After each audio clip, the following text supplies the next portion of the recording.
இல்லம் தேடி கல்வி திட்டம் சார்பில் நடைபெற்ற நம்ம ஊர் கதை எழுதும் போட்டியில் மாவட்டத்தில் முதலிடம் பிடித்த சங்கராபுரம் வட்டார வளமையம் வெற்றி பெற்ற தன்னார்வலர்கள் மற்றும் மாணவ மாணவிகளுக்கு நற்சான்றிதழ் மற்றும் கேடயம் வழங்கி கௌரவித்த மாவட்ட கல்வி உதவி திட்ட அலுவலர்.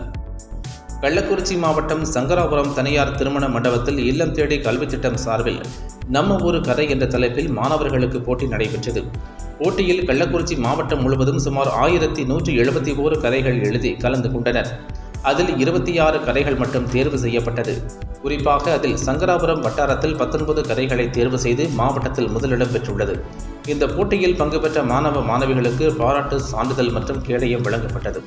இதற்கு உறுதுணையாக இருந்த இல்லம் தேடி கல்வி திட்ட தன்னார்வலர்களுக்கு பரிசுகள் வழங்கி கௌரவிக்கப்பட்டது.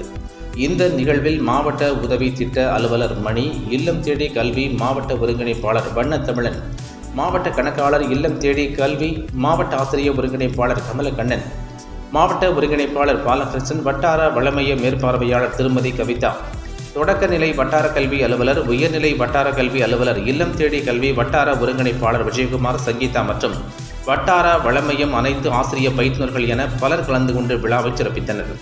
இறுதியாக பள்ளி மாணவர்கள் பரதநாட்டியம், இயற்கை வளத்தை பற்றிய பாரம்பரிய நடனமாடி விழாவை சிறப்பித்தனர். ஹைதராபாத்துக்கு இங்கிருந்து ஒரு லேனர் டிஸ்ட்ரிக்ட் சார்பா மணிமேகலை என்ற ஐடிக்கு வாலண்டியரும் ஒரு லேனரை ஹைதராபாத்துக்கு அனுப்பணும். அங்கேயும் இந்தியா லெவலில் நம்ம மாநிலத்தை முன்னிறுத்தக்கூடியது நம்முடைய சங்கராபுரம் ஒன்றியமாக தான் இருந்தது என்பதை பெருமையுடன் இந்த தருணத்தில் கூறிக்கொள்கிறேன்.